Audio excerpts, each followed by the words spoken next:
Assalamualaikum warahmatullahi wabarakatuh. Waalaikumsalam warahmatullahi wabarakatuh. Alhamdulillahilladzi hadana lihadza wa ma kunna linahtadiya laula an hadanallah. Asyhadu an la ilaha illallah wahdahu la syarikalah wa asyhadu anna Muhammadan abduhu wa rasuluh la nabiyya ba'dah. Allahumma salli wa sallim wa barik ala sayyidina Muhammad wa ala alihi wa sahbihi ajma'in. Amma ba'du. Rabbi syrah li sadri wa yassir li amri wahlul 'uqdatam min lisani yafqahu qawli. Rabbi zidni ilma warzuqni fahma birahmatika ya arhamar rahimin. Yang kami muliakan para asatid, para tuan guru, para sepuh bini Dewan Kemakmuran Masjid Jami, para bapak, para ibu, saudara sekalian, jamaah salat subuh di Masjid Jami Al-Barakah yang mudah-mudahan biasa ada dalam rahmat dan ridho Allah Subhanahu wa ta'ala. Puji dan syukur mari sama-sama kita panjatkan kehadirat Allah Azza wa Jalla yang senantiasa menganugerahkan segala karunia nikmatnya kepada kita. Beliau adalah Kanjeng Rasulullah Muhammad sallallahu alaihi wasallam, juga teruntuk keluarga beliau, para sahabat beliau, para tabi'in, tabi'ut tabi'in, atba'ut tabi'in, hingga kita sekalian. Semoga termasuk dalam jajaran umatnya yang berusaha taat akan syariat dan menghidupkan sunnah-sunnahnya. Semoga kelak mendapatkan syafaatul uzma dari beliau di yaumil akhir nanti. Amin ya Allah ya Rabbal alamin.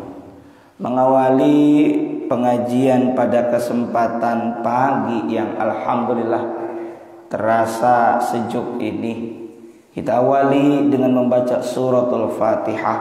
Semoga dengan keberkahan suratul Fatihah ini Allah mudahkan segala urusan kita. Yang sakit semoga lekas sembuh, yang punya masalah diberikan kekuatan, kesabaran, dan utamanya bisa melewati ujian permasalahan ini dengan baik atas pertolongan Allah Ta'ala.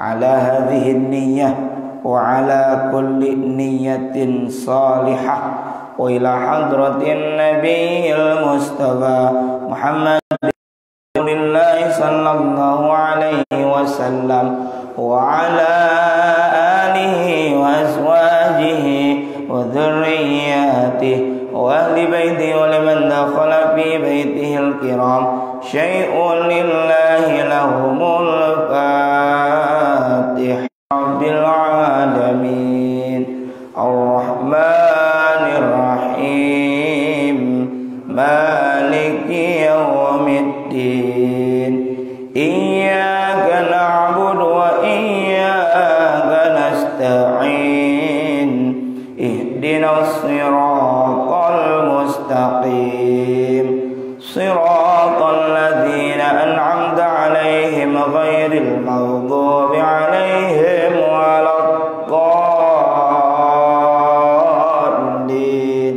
Rabbighfirli wa liwalidayya. Amin. Kita sambung dulu dengan membaca Sayyidul Istighfar. Silakan diikuti bersama-sama. Bismillahirrahmanirrahim. Allahumma anta rabbi la ilaha illa anta khalaqtani wa ana abduka wa ana ala ahdika wa wa'dika mastata'tu a'udzu bika min syarri ma sana'tu abu'u laka bi ni'matika 'alayya wa abu'u bi dzambi faghfirli fa innahu la yaghfiru dzunuba illa anta.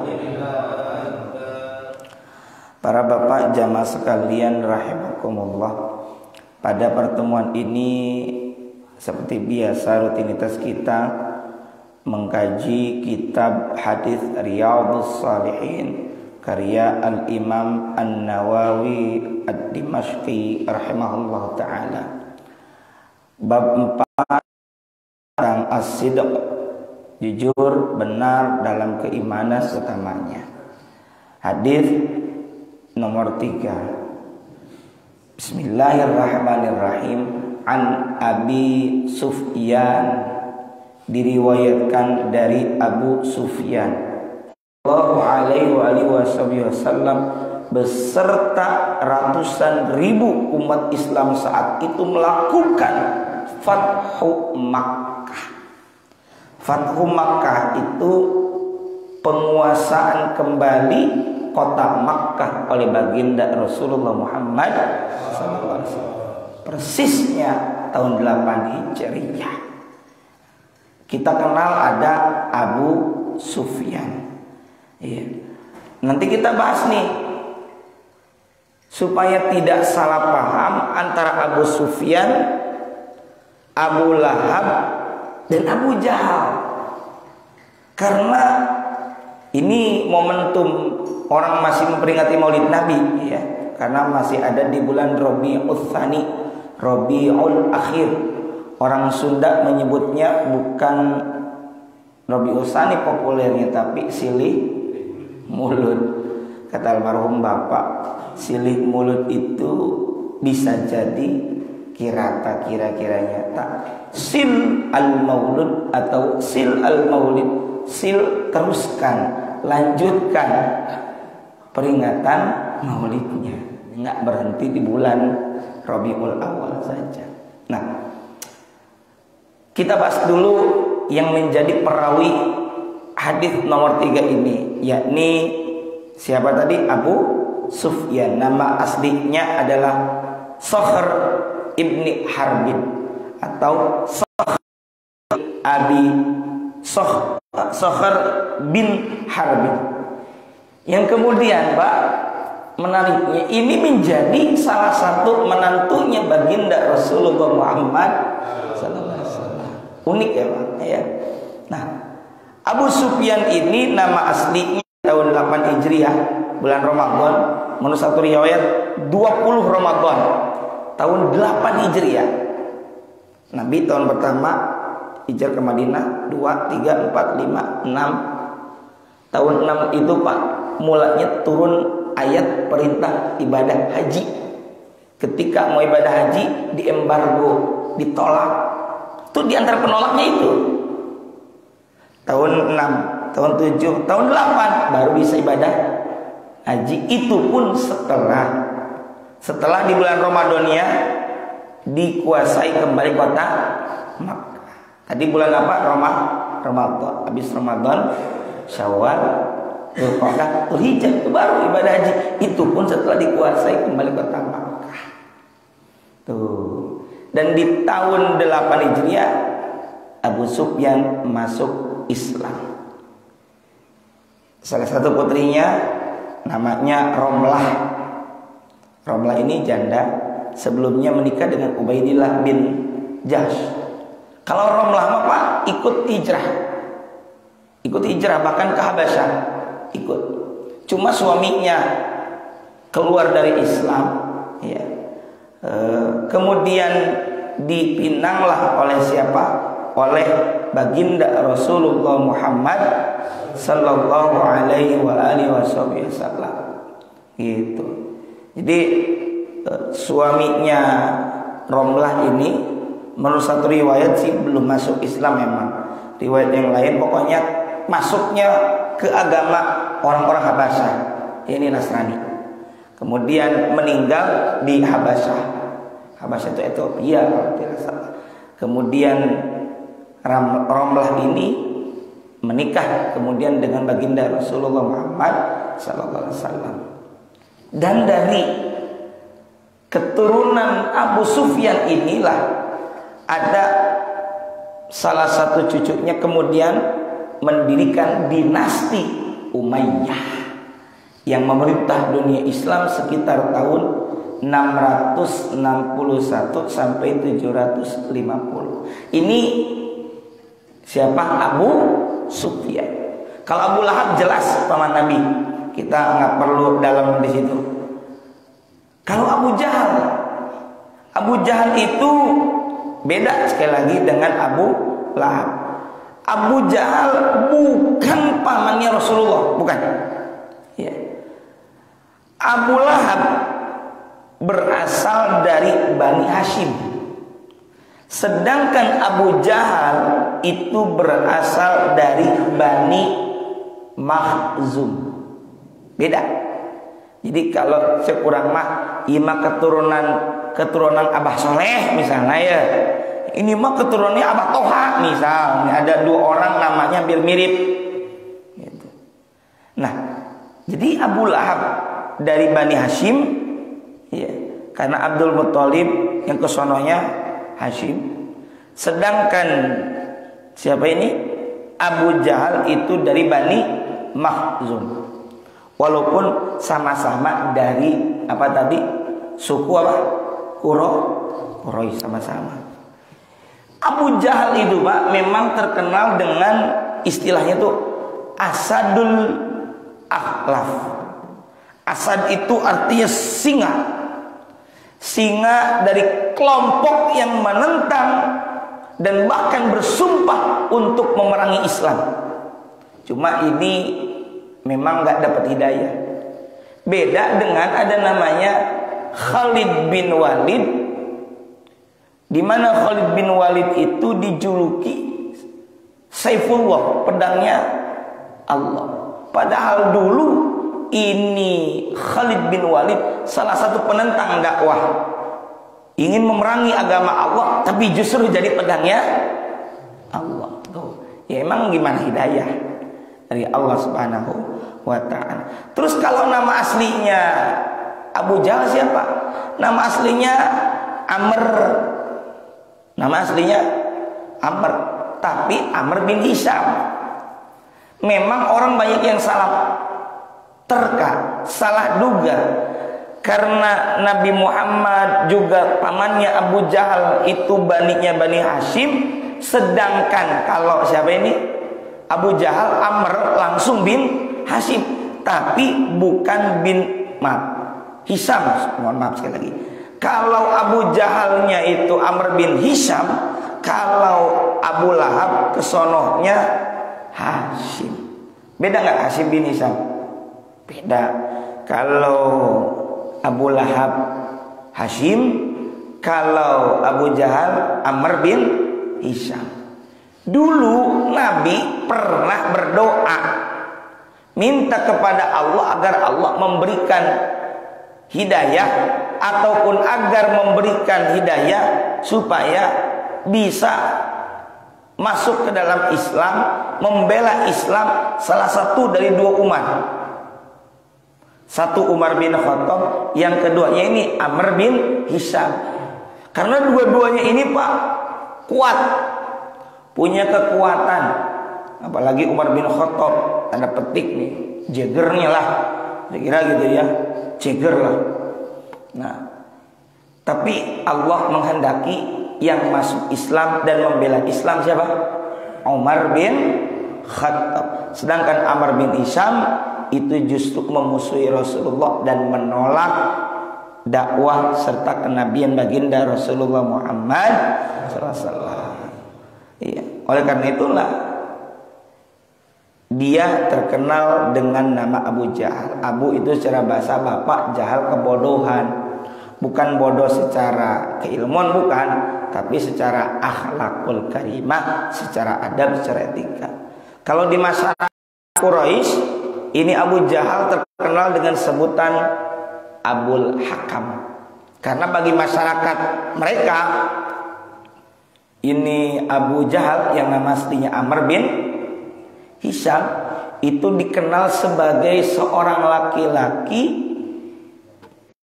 bagi orang-orang Quraisy, tapi bagi umat Islam tidak. Dia adalah Abu Jahal. Dulu tuh masyarakat Quraisy kalau ada apa-apa minta tolongnya ke Abu Jahal atau Amr bin Hisham. Gitu. Para tetua, para sesepuh itu minta tolong pasti ke sono, ke siapa? Abu Jahal. Bahkan ada pertemuan Pak, namanya Darun Nadwah. Kayak kita mah mungkin parlemennya lah. Itu biasanya orang yang bisa kumpul dan duduk di Darun Nadwah itu minimal usia 40. Tapi ini Amr bin Hisham atau Abu Jahal usia 30 tahun udah bisa. Karena bagi masyarakat Quraisy ini agak beda, agak spesial. Ini Amr bin Hisham. Jadi harus bisa membedakan. Ada Abu Lahab, ada Abu Jahal. Kalau Abu Lahab paman Nabi, gitu ya. Kalau siapa? Kalau Abu Jahal namanya siapa? Amr bin Hisham. Gitu. Jadi harus tahu. Gitu ya. Jangan keliru, jangan ketukar. Abu Jahal itu paman Nabi, salah. Gitu ya. Abu Jahal adalah Amr bin Hisham. Kalau Abu Lahab dari Bani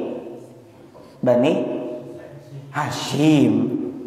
Abu Lahab itu punya nama asli Abdul Uzza. Hamba, nama salah satu nama sesembahan mereka itu ada Mana, Lata, Uzza. Makanya Abu Lahab ini nama aslinya Abdul Uzza bin Abdul Muttalib. Dikit-dikit lah biar paham. Oh, Abu Lahab Abdul Uzza, Abu Jahal Amr bin Hisham. Gitu ya. Oke, kita lanjut. Diriwayatkan dari Abu Sufyan Sokhr bin Harb yang kemudian masuk Islam. Udah jelas ini masuk Islam karena meriwayatkan hadis, pasti agamanya agama Islam. Dan punya anak, ya, punya anak diantaranya adalah Romlah. Sebab ini Abu Sufyan punya istri yang menurut satu riwayat jumlahnya ada 6. Dan salah satu istrinya itu Sofiyah binti Abil As. Hasil pernikahan dengan Sofiyah ini punya putri namanya Romlah. Inilah yang kemudian dinikahi oleh baginda Rasulullah Muhammad SAW. Romlah. Jadi tahu, ya. Radhiyallahu ta'ala anhu, semoga Allah meridhoi Abu Sufyan. Kenapa sih saya membahas perawi?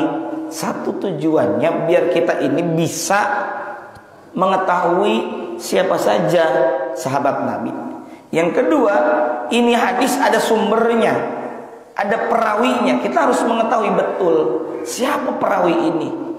Betul ini muttafaqun alaih, disepakati oleh Imam Bukhari dan Imam Muslim. Tapi siapa perawi yang ini meriwayatkan dari Nabi?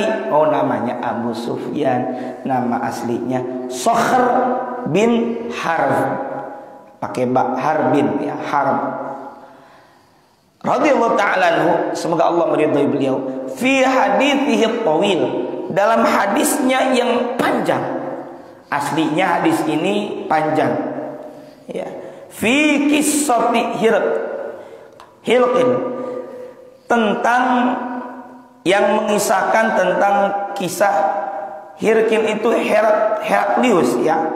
Itu. Jadi ada kisah yang begitu panjang ya tentang satu kaisar ya. Heraklius itu menurut satu riwayat adalah Heraklius. Heraklius itu satu kaisar. Kaisarnya kaisar Romawi seperti ini. Qala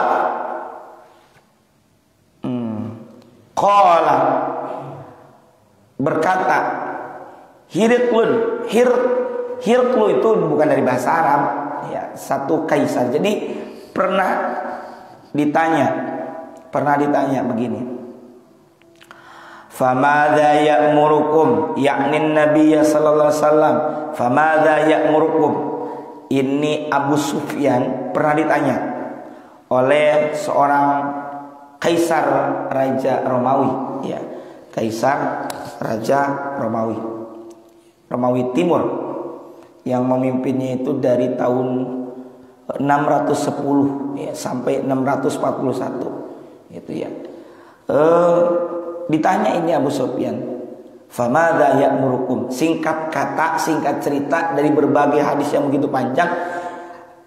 Kaisar raja Romawi Heraklius bertanya kepada Abu Sufyan, famadza ya'murukum, emang apa sih yang ya'murukum itu kan domir kata ganti huwa, dia.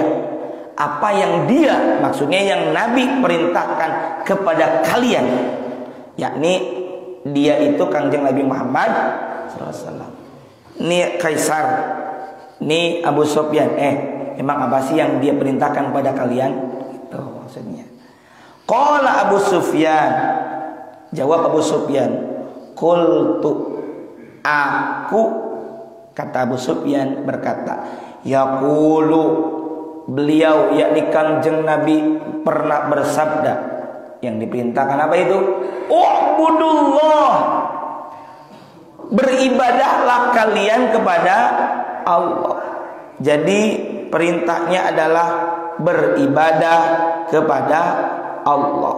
Kalau dalam Al-Quran surah An-Nisa, wa'budullaha wa la tusyriku bihi syai'a wa bil walidaini ihsana wa bidzil qurba wal yatama wal masakin wal jari dzil qurba wal jaril junub was sahibi bil jambi wa ibnis sabili wa ma malakat aymanukum innallaha la yuhibbu man kana mukhtalan fakhura. Sadaqallahul azim wal ma'na Allahu a'lam bimuradih. Wa'budullah, kalau secara letterlock, dan beribadahlah kalian kepada Allah. Tapi dalam tafsirnya diantaranya, karena ada ayat selanjutnya itu wala tusyriku, maknanya itu dalam tafsir Jalalain, wa'budullah adalah sembahlah Allah dengan mengesahkan Allah dalam beribadah. Esakan Allah, wala tusyriku bihi syai'a, dan janganlah kalian menyekutukan Allah dengan sesuatu pun. Sekutu itu apa sih? Datang tentara Belanda dengan sekutu, teman, konco-konconya. Maksud jangan menyekutukan Allah dengan sesuatu pun, jangan menyandingkan, membarengkan, atau mempercayai ada kekuatan lain selain Allah, atau jangan menduakan Allah. Jangan.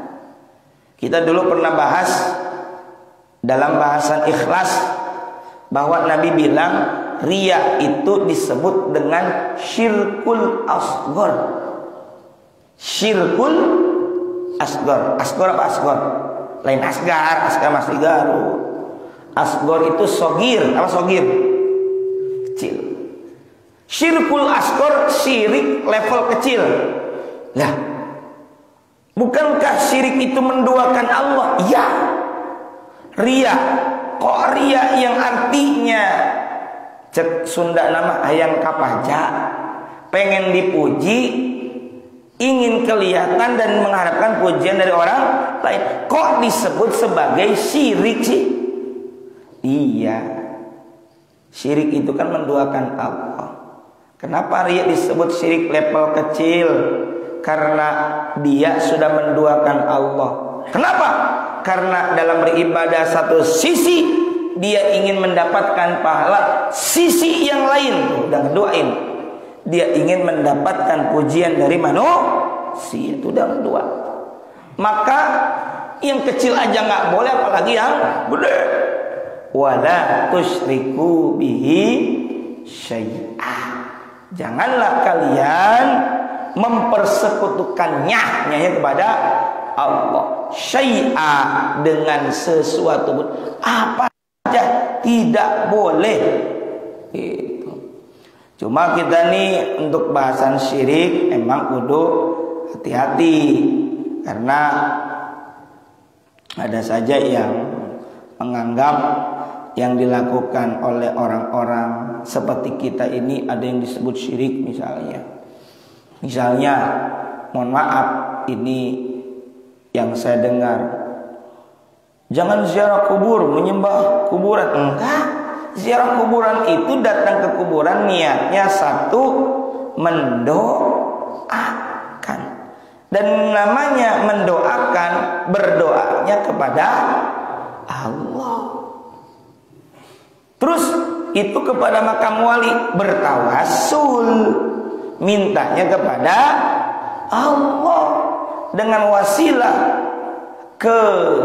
keberkahan, kekasih Allah. Kalaulah ada yang menuduh, tawasul itu dengan amal, bukan dengan orang. Nih saya dudukkan permasalahannya. Ini mungkin ada yang pro ke satu, ada yang pro kedua, tapi saya dudukkan permasalahan ini biar apa? Biar saling memahami. Ya, sama, saya juga suka ziarah kubur, saya suka baca manaqib, sama, saya suka tawasul. Cuma begini biar paham. Yang disepakati adalah dua-duanya sebenarnya. Cuma kelompok, salah satu kelompok dalam Islam, ya, dia sering menuduh apa itu tahlilan bid'ah, maulid bid'ah. Mereka bilang begini, tawasul yang boleh katanya mereka cuma dengan amal doang. Karena ada kisahnya dulu 3 orang terperangkap di dalam gua. Satu orang bertawasul dengan amal, dia berbuat baik kepada orang tua, orang kedua dagang dengan jujur, orang ketiga punya anak yang soleh, mendidik dengan baik. Dia minta dengan amal-amal itu kepada Allah agar terbuka itu pintu atau batu yang menutupi gua, kebuka. Kata mereka kalau dengan orang udah meninggal nggak boleh katanya, seperti kepada Tuhan Syekh, seperti kepada Nabi. Oke, kalau menurut mereka tidak boleh dengan orang, bolehnya dengan apa? Amal. Jawabnya begini, Pak. Ini bukan jawaban saya. Ini jawaban yang diajarkan oleh As-Sayyid Muhammad bin Alawi Al-Maliki dalam kitab Mafahim Yajib Antusohah. Bilang begini beliau, kalau ada yang melarang kita tawasul kepada Tuan Syekh Abdul Qadir Al-Jilani, kepada Kangjeng Nabi, oke, yang boleh adalah tawasul dengan amal. Jawabnya begini, kita tawasul dengan amal. Amal apa? Amal cinta kita kepada baginda Nabi Muhammad SAW. Ya. Atau amal Kangjeng Nabi kepada Allah Subhanahu wa ta'ala. Kita karena amal cinta kepada Tuan Syekh Abdul Qadir ataupun amal beliau kepada Allah Subhanahu wa ta'ala semasa hidupnya. Begitu jawabannya. Jadi kalau ada yang mempermasalahkan amal, karena begini Pak, ada yang tanda petik kan, ada saja yang menolak, seperti ada yang anti dengan sholawat nariyah. Kenapa? Karena mereka yang menolak itu ternyata masalahnya di situ tawasulnya kepada Kangjeng Nabi. Menurut mereka bukan kita mah senang baca salat nariyah.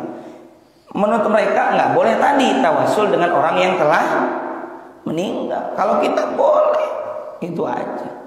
Ya Rabbi bil Mustafa balligh maqasidana waghfir lana ma madha ya wasi'al karami. Ya Rabb, mintanya ke saha? Ka Allah. Ya Rabb, ya Allah, nun Gusti pangeran abdi, kalau kata Rasulullah, bil Mustafa dengan keagungan Nabi Muhammad SAW. Menurut mereka mah nggak boleh, gitu. Ya, tapi kalau menurut kita boleh, gitu aja. Yang lucunya lagi, Pak, ini kalau ada yang anti, mudah-mudahan dengan begini bagi saya nggak apa-apa masih anti, tapi setidaknya tahu dalil. Sama model gini, ada orang yang beda dengan kita secara ru'iyah, nggak apa-apa, kita tahu dalilnya, tapi saling menghormati. Kita ada yang beda, kita ya Rabbil Mustafa, iya dalilnya iya, supaya saling menghormati. Beda nggak apa-apa, yang penting saling menghormati, menghargai. Begitu, saya mah nggak mempermasalahkan, yang penting saling menghargai. Yang lucunya begini Pak, ada yang menuduh begini, salawat nariyah. Katanya, nar itu artinya apa? Api. Tuh, namanya aja api, neraka itu. Saya kasih tahu, ini ada filosofinya, Pak. Filosofinya adalah kalau kita megang api langsung terasa panas. Maka begitu pula salawat nariyah, saking mujarabnya, secepat kita memegang api itu. Makanya kata Imam Qurtubi, kalau kita membaca salawat nariyah 4444 kali, maka Allah akan menyampaikan segala hajat dan cita-citanya. Ya. Yang masih doyan nariyah, terusin nggak apa-apa, sama saya juga. Wiridan begitu sama. Nah, jadi ini saya kenapa bahas ini? Karena ada kalimat wala tusyriku bi syai'a. Ini bukan musyrik. Minta kepada siapa ini? Allah. Bukan kepada selain Allah. Jadi tetap mintanya kepada Allah.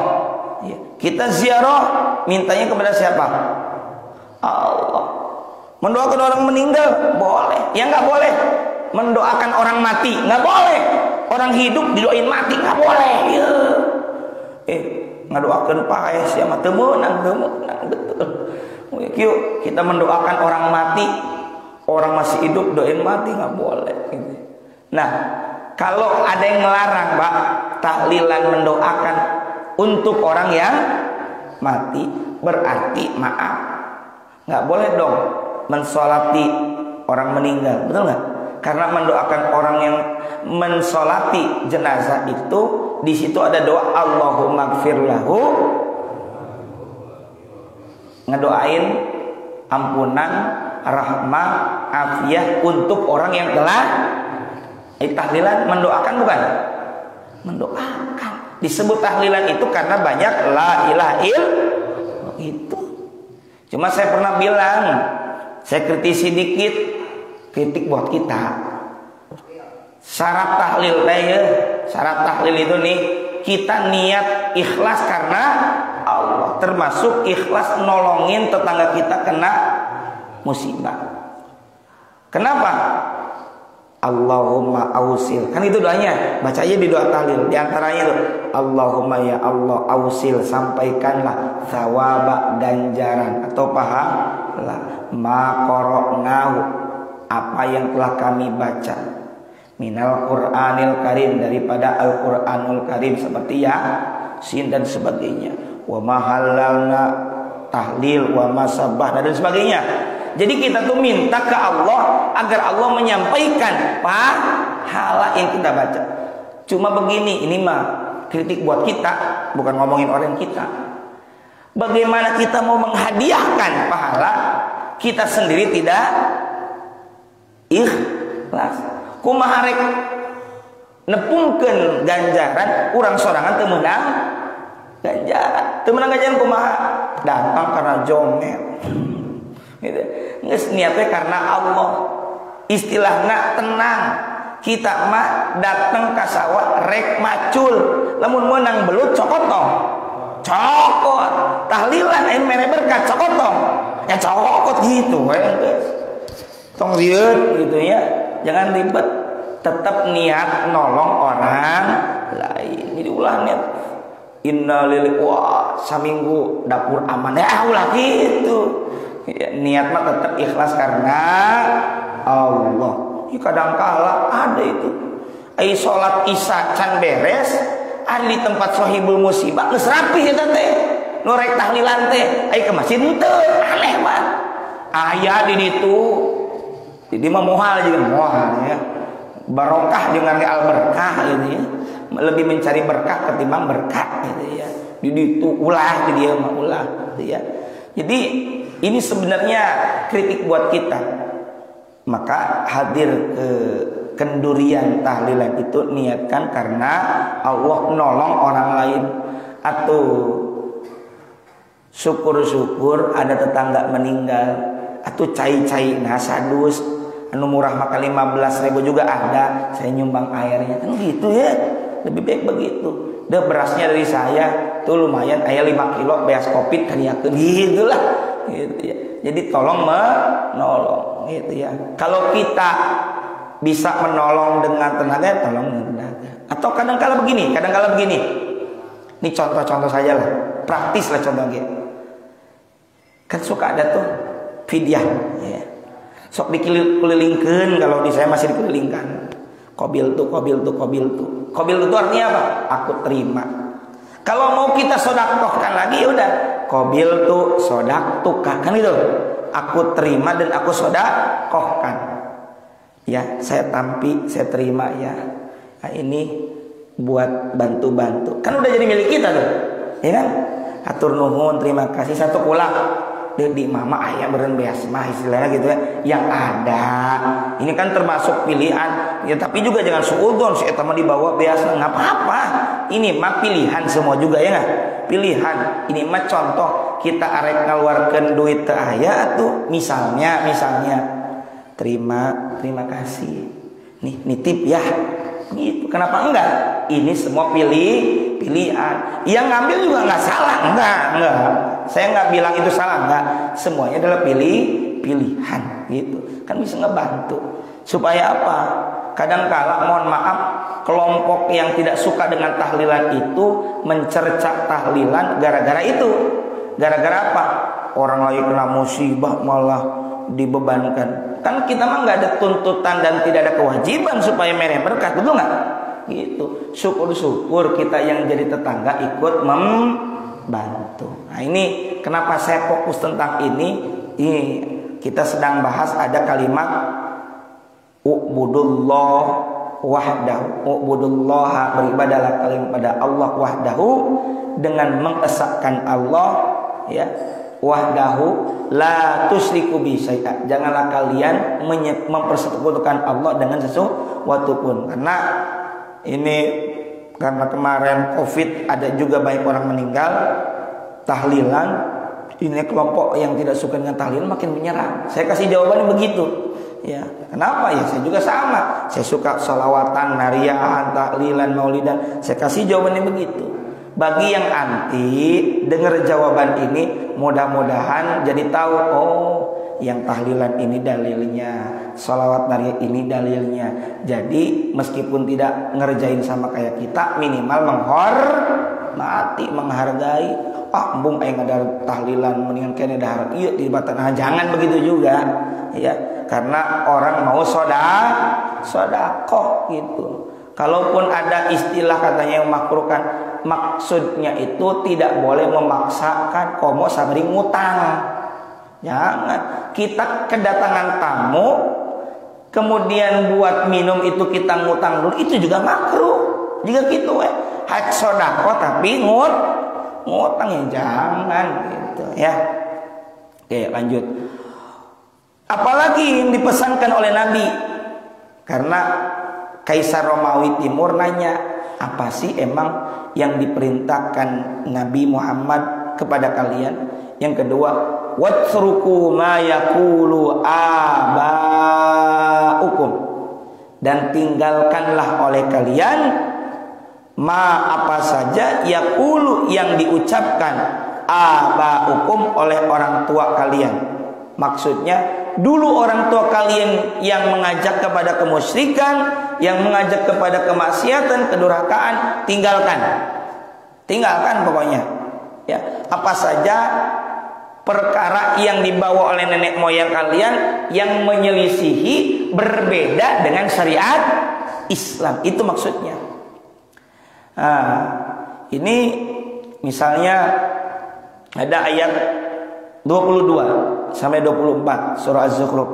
Allah Ta'ala berfirman, bismillahirrahmanirrahim, bal qalu inna wajadna aba'ana ala ummati wa inna ala atharihim muhtadun. Bahkan mereka berkata, sesungguhnya kami mendapati bapak-bapak kami, nenek moyang kami menganut suatu agama ya, ala ummati wa inna ala athari muhtadun, dan sungguh kami orang-orang yang mendapat petunjuk atau mengikuti jejak mereka gitu. Kemudian wa kadzalika ma arsalna, dan demikianlah ma arsalna, kami tidak mengutus sebelum kamu ya, min qablika, sebelum kamu ya, fi qaryatin, di satu kampung, min nadhirin, dari seorang pemberi peringatan pun, illa qala mutrafuha, melainkan orang-orang yang hidup mewah di negeri itu berkata, inna wajadna aba'ana ala ummati wa inna ala atharihim muqtadun. Ini menjelaskan bahwa ada orang yang diajak untuk masuk ke dalam Islam tapi mengatakan, enggak, saya mau ikut agama nenek moyang, karena belum tentu nenek moyang itu bener gitu ya. Gitu. Kalau orang tua kita dulu beragama, meskipun ada adat dan tradisi, selama tidak bertolak belakang dengan syariat, boleh kita kerjakan. Dan kadangkala orang tua dahulu itu memiliki filosofi yang dalam. Ada yang baik-baik. Orang tua kita nih, emak kita kesel sama kita, cek Sundana bader, beliau plesetin, bukan bader, bager. Bagus itu. Bagus, itu bagus itu. Kebiasaan orang tua kita dulu. Iya. Karena kebiasaan orang tua kita mah kan bukan jahiliyah. Ya, yang mengikuti Rasulullah Muhammad SAW yang benar-benar beragama. Ya beda lagi kalau mengikuti agama bukan Islam. Kalau bertolak belakang dengan Islam itu nggak boleh diikuti, gitu ya. Nah, jadi kalaulah dulu ada di zaman Nabi itu menyampaikan kepada orang-orang musyrikin Makkah, mereka malah menjawab mengikuti agama nenek moyang, atau persisnya itu bukan agama ya, keyakinan atau tradisi nenek moyang. Sebenarnya ada beberapa tradisi jahiliyah atau musyrikin Makkah yang masih dijaga sampai sekarang. Apa itu? Di antaranya dua yang sangat terkenal, yaitu menjaga nasab. Bin. Orang jadi kenal bin. Nah, itu dari dulu begitu. Yang kedua, menjamu tamu. Ketika ada tamu segera. Dulu kita dalam ngaji kitab Nasoil Ibad ada beberapa hal yang perlu disegerakan. Terburu-buru, tergesa-gesa itu dari setan. Tapi ada beberapa perkara yang mesti disegerakan. Anak perempuan disegerakan menikahnya jika sudah sampai umurnya dan sudah, apalagi sudah ada jodohnya. Termasuk juga nih, kalau ada tamu segera disuguhin. Apa kek yang ada? Tadi yang saya bilang, kalau perlu jangan sampai ngutang. Dulu bapak saya pernah cerita, siapa itu seorang waliullah, sampai yang disajikan cuma ada air sama wijen. Gimana ini makannya? Ternyata masukin ke air, celupin ke wijen, makan gitu ya. Saking nggak mau ngutangnya gitu loh. Itu suguhin apa aja kayak, dan jangan berbelit-belit. Mau minum apa Pak? Mau teh manis, air putih, apa kopi? Kopi aja, kopinya nggak ada Pak, tehnya nggak ada juga, ada ya udah air aja. Nah ribet-ribet nawaran, gitu ya. Yang gampang-gampang saja. Dan sebagai tamu pun jangan mempersulit. Kenapa? Karena tamu itu bagaikan mayit, ad-dhaif kal mayit. Tamu itu bagikan mati, bagikan mayit. Kalau mayit ya gimana orang hidup, mau bagaimanapun juga ya nurut, gitu. Jangan kelewatan, gitu ya. Nah, termasuk yang harus disegerakan juga adalah jenazah, segera diurus, gitu. Kadang-kadang nih suka ada anaknya masih di luar Pulau Jawa, tungguin. Lah kalau udah nyampe emang mau ngapain? Ngeliat mukanya kan udah mati juga, ya kan begitu? Kasianlah sama orang tuanya, kali itu orang tuanya. Kenapa? Segerakan apa? Segerakan diurusin. Apalagi kalau sampai sekian belas jam sampai berubah bau, warna, fisiknya, kasihan.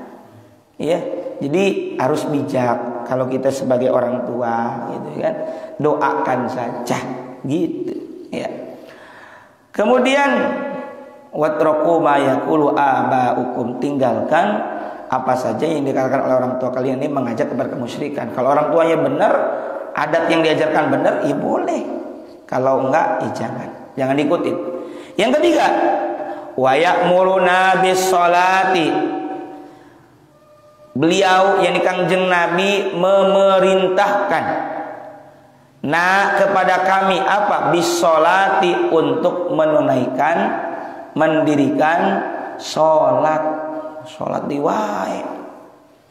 Banyak sekali ayat yang memerintahkan sholat, dan uniknya lagi menggunakan kalimat atau kata dengan dasar koma. Akimis sholat, dirikanlah sholat. Yang namanya berdiri tegak dengan sempurna, dalam arti syarat rukunna kudu cumpon, mesti terpenuhi, kudu cukup. Hindari, tinggalkan yang membatalkan, dan sedapat mungkin jauhi yang makruh. Sunnahnya ya kerjakan, sunnah hayat, apalagi sunnah abad kita lewatin, kita tinggalkan atau terlupa, ya tambah dengan sujud sahwi, begitu. Ya kalau imam misalnya lupa, ya namanya juga imam manusia Pak, jangan nyepelein jadi imam. Makanya kalau lagi sholat taraweh, sholat Idul Fitri, Idul Adha, sholat Jumat, itu yang membutuhkan fokus konsentrasi. Ya anak kita tenangin, kita jangan berisik. Kasihan imam, nggak gampang Pak. Takbir ziyadah, takbir zaidah itu dalam Idul Fitri, Idul Adha, di rakaat pertama 7 selain takbiratul ihram, rakaat kedua selain takbir berdiri 5 kali. Itu kalau namanya lupa, ya udah lupa. Ya, jangan imam bagaimana, emang gampang gitu ya. Hati-hati makanya, jangan nyepelein jadi imam. Dan kalaupun lupa itu takbir zaidah, ya nggak usah ditambah sujud sahwi, itu mah hayat, bukan kayak kunut atau tasawuf awal. Andai kata sunnah abad, imam lupa kudunya tasawuf awal, imam naik udah berdiri tegak, nggak usah subhanallah boleh, nggak usah turun lagi, udah tegak begitu. Kecuali baru begini, Allah subhanallah, ya udah turun lagi gitu. Kalau udah dekat berdiri terus saja berdiri, subhanallah, maksa biar imam turun, ya jangan gitu. Jadi ini fikihnya gitu ya. Jadi ada sunnahnya dikerjain gitu. Dan syukur bisa khusyuk. Emang agak berat khusyuk itu, kudu belajar. Tapi bukan berarti berat itu lantas kita tidak mau mencoba gitu. Wa innaha lakabiratun illa 'alal khashi'in, gitu. Salat itu berat kecuali bagi orang-orang yang khusyuk. Khusyuk ya butuh pelajaran gitu ya. Nah, jadi usahakan kita ini khusyuk dalam sholat, dan sholat dirikan dengan sebaik-baiknya. Ya'muruna bis sholat, jangan ditinggalkan. Bahkan ra'sun fil Islam as-sholat, perkara yang Rasul itu kan kepala secara bahasa. Kepala dalam Islam adalah sholat. Maksudnya sesuatu yang pokok adalah sholat. Bahkan awwalu ma yuhasabu bil abdu yaumil qiyamah as-shalah.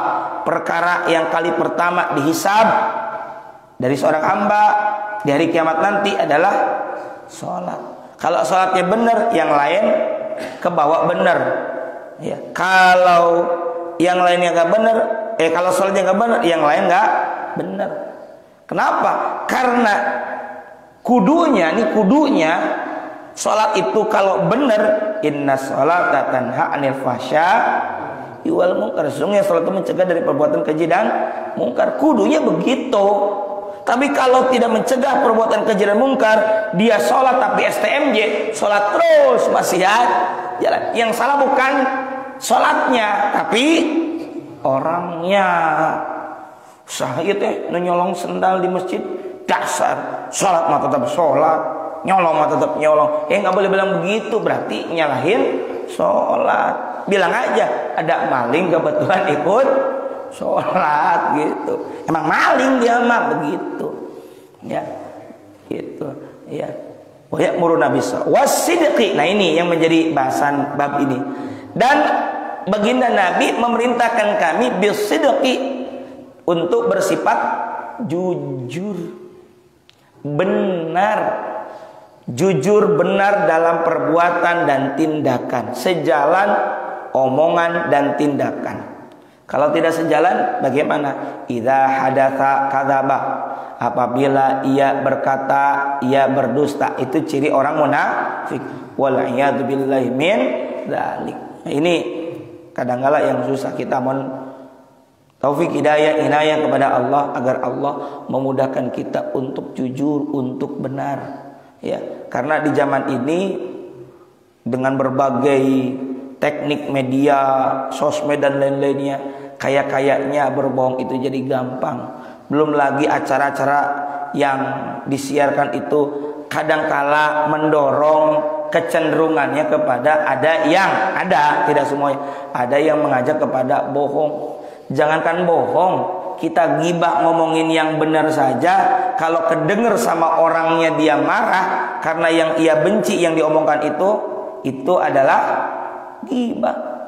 Betul nggak? Segitu benar, apalagi bohong, nggak boleh.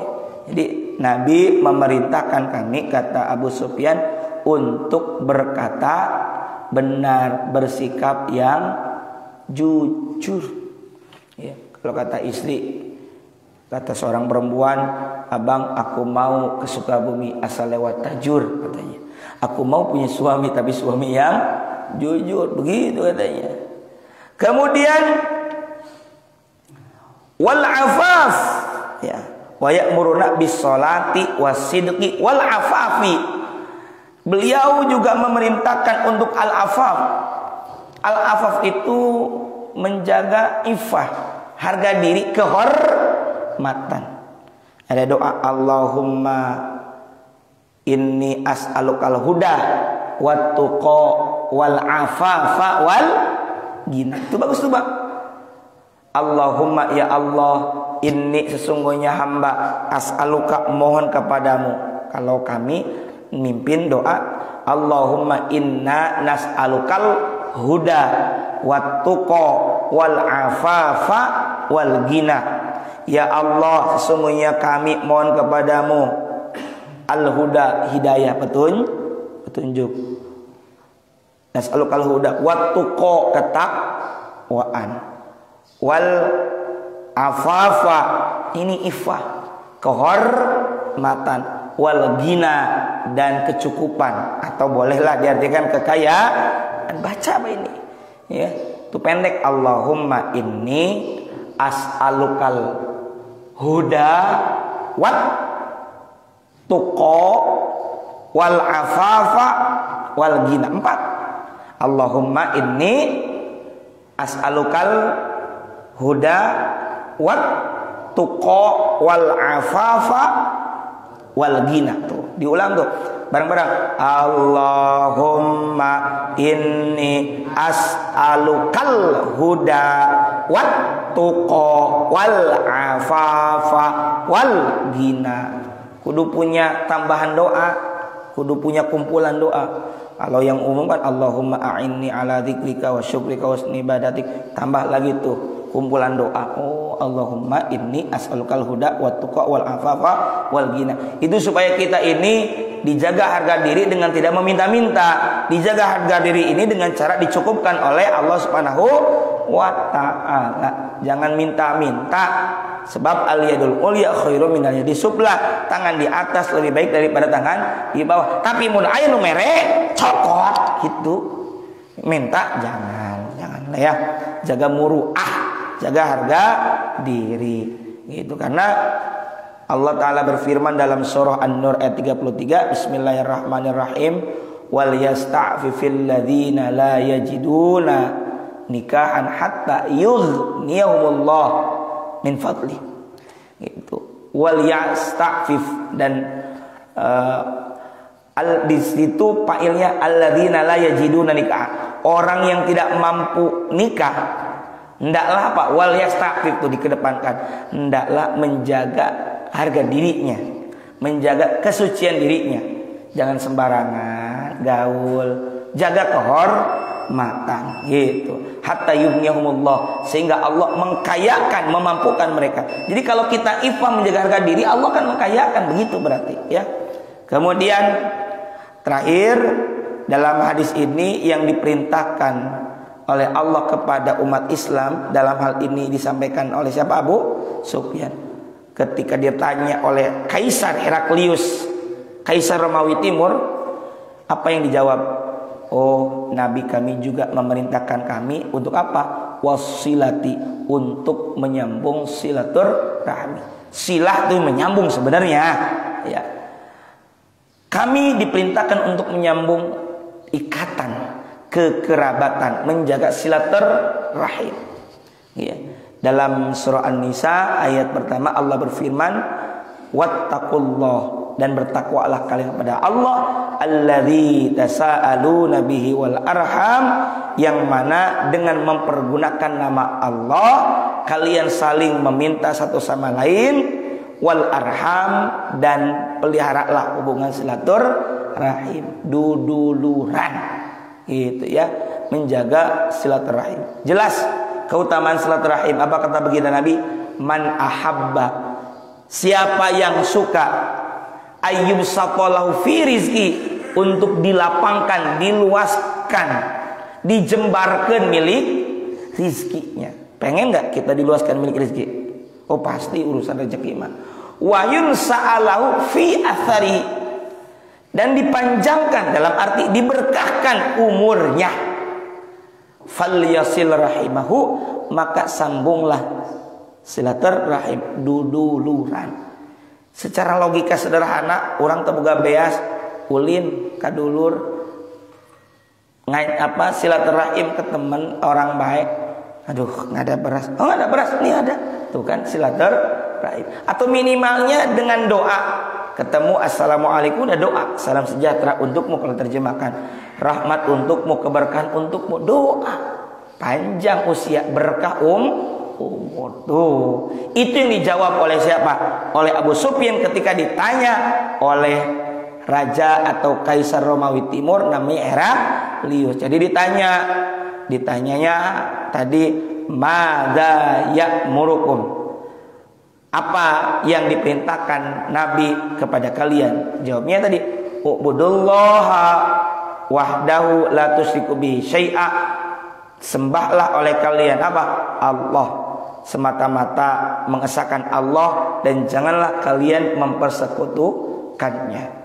Yang kedua, watraku ma yaqulu aba'ukum, dan tinggalkanlah oleh kalian apa saja yang dikatakan oleh nenek moyang kalian, yakni tentang kemusyrikan dan kemaksiatan. Nu bener mah boleh diikuti.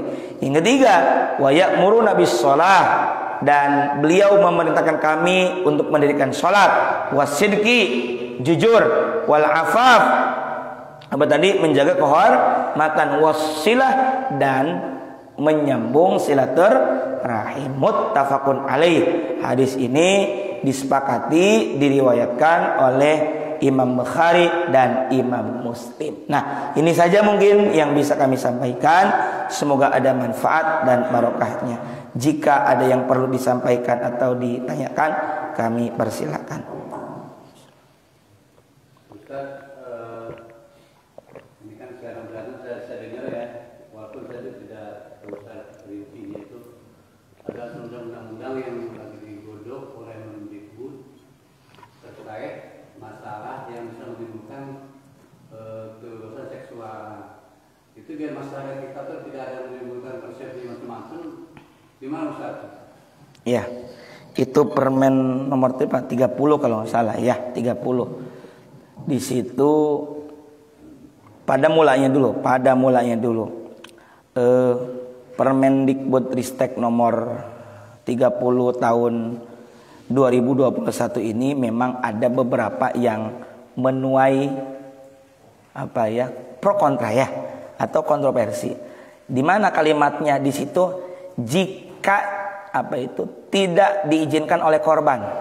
Jadi begini Pak, kalimat persisnya saya lupa, tapi kira-kira beginilah. Kira-kira begini. Di situ pelecehan atau kekerasan seksual jika ada diraba, istilah-istilah itu kan ya, diraba, di apa, yang tidak disukai oleh korban. Nah, di sini diduga akan dimanfaatkan oleh orang yang suka sama suka, yang pacaran. Oh enggak, saya mah suka sama suka, gitu. Ini yang dikhawatirkan, begitu ya? Yang dikhawatirkan. Oh, si itu dipegang, dipeluk dan sebagainya oleh laki-laki. Oh, dia mah pacarnya ini. Itu jadi satu, oleh masyarakat akan dianggap biasa pacaran itu, atau lebih parahnya lagi kalau itu adalah zina misalnya, naudzubillah min dzalik. Jangan sampai ada anak keturunan kita yang begitu, jangan ya. Atau dianggap boleh oleh si pelakunya. Oh enggak apa-apa, itu yang dikhawatirkan memang. Yang dikhawatirkan. Tapi alhamdulillahnya kemarin saya dengar dan kebetulan berteman di sosial media dengan Kiai Haji Muhammad Khalil Nafis. Beliau diwawancarai di salah satu TV swasta, dan ini justru ada kritik dan masukan dari masyarakat. Di antara beliau sebagai tokoh masyarakat, tokoh ulama, bagus ya, dan ini biar direview ataupun diperiksa kembali supaya dikoreksi dan kemudian sehingga menjadi peraturan menteri itu digodok. Karena ini kan peraturan menteri ya, bukan undang-undang ya, peraturan menteri. Ya, kita berharap, kita berdoa semoga dengan adanya kritik dari tokoh masyarakat, beda ya antara kritik ya, tidak ada kalimat itu. Ya, tinggal dibenerin aja lah, tinggal dikoreksi. Ya, jangan sampai ada kalimat itu, karena dikhawatirkan apakah masyarakat ataukah anak-anak muda yang menganggap sepele dan biasa terhadap budaya itu atau pacaran itu. Budaya itu kan kudunya bener ya, itu bukan budaya gitu ya. Yang kayak begitu-begitu tidak dianggap bener gitu ya. Itu saya mungkin Pak, tanggapan saya. Memang itu yang perlu Bapak tahu, para Bapak sekalian, ada apa sih peraturan menteri itu. Sebenarnya mungkin hemat saya, husnudzon saya, mungkin nggak kepikiran kadinya mungkin. Tapi kan ternyata ada kontroversi, ada penolakan. Bagus. Disitulah kenapa suatu produk disuguhkan ke masyarakat, lalu kata masyarakat jorek ya, dibenerkan. Kan kudunya gitu. Ada toko, ada pabrik mengeluarkan produk baru, kata konsumen, jelek ini mah nih, baterainya cepat habis. Kudunya dikumahakeun. Tarik dari pasar, kemudian dibenerin. Oh, berarti supaya tahan lama baterainya harus ada yang diubah, kira-kira begitu.